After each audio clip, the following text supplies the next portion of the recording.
Can you just even give me a sense of what that grounding was like, almost this before the concept of meditation was available to you, just this game of not trying to have thoughts. What a fascinating game to be playing at such a young age. I mean, in some sense, when I think about it, I kind of wonder if I was okay.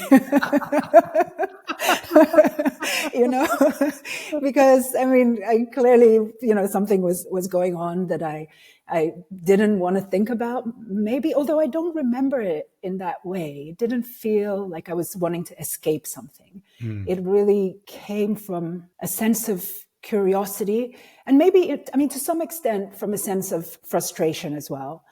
Because I was one of those kids, I was a very geeky, quite awkward little girl, very much in my own head. And I was disturbed by what to me seemed like adults behaving so stupidly and nonsensically, right, oftentimes. And so I think to some extent, I was playing this game because nothing really made sense to me and I wanted to figure something out. But it really was, the seed of it was a kind of curiosity.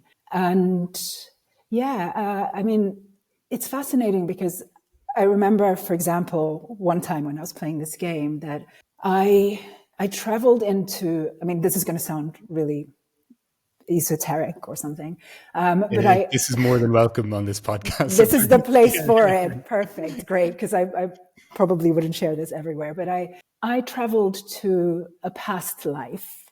I could see who I was in this past life and what my character was. I felt the pains and the joys of this person. And I actually now as an adult don't really believe in reincarnation. I have a lot of question marks around it. But during this game of how long can I go without a thought, this incident happened. And I specifically will emphasize incident because I remember it in the same way that I have other memories, like my first day in school or, who my best friend was. It is that clear of an incident or an event in my life.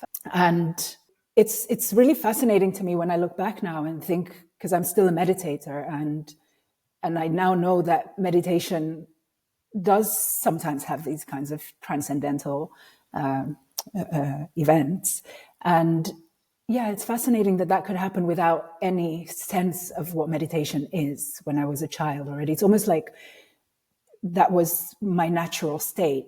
And maybe for humans at large, like there's something in our natural state that just wants to not have thoughts, that needs that almost in order to experience deeper explorations. And maybe I should add that, at least for me, I think I've always, maybe I feel lucky in a sense because I've always been a very kind of rational person, or analytical is maybe the better word. Right. So maybe thankfully, because I've had a lot of sort of mystical experiences. I've also had many near-death experiences, but they've never captured me in the sense that I've taken them as real. Like even when I was a child and I had this past life experience that I traveled and became somebody else in a way.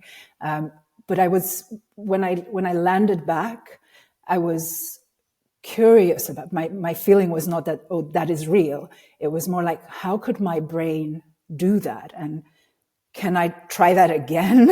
Or, it's, so there's always like been this, and I guess this is the thing about attention, going back to that I think that's attentiveness encapsulates so many dimensions of our lived experiences. When we're truly attentive, I think we cannot sort of slide too far on the side of, being completely in our heads, but also we are in our heads enough to be able to differentiate in a kind of non-dual way that, okay, these are things that I, Minna, or whoever one is experiencing.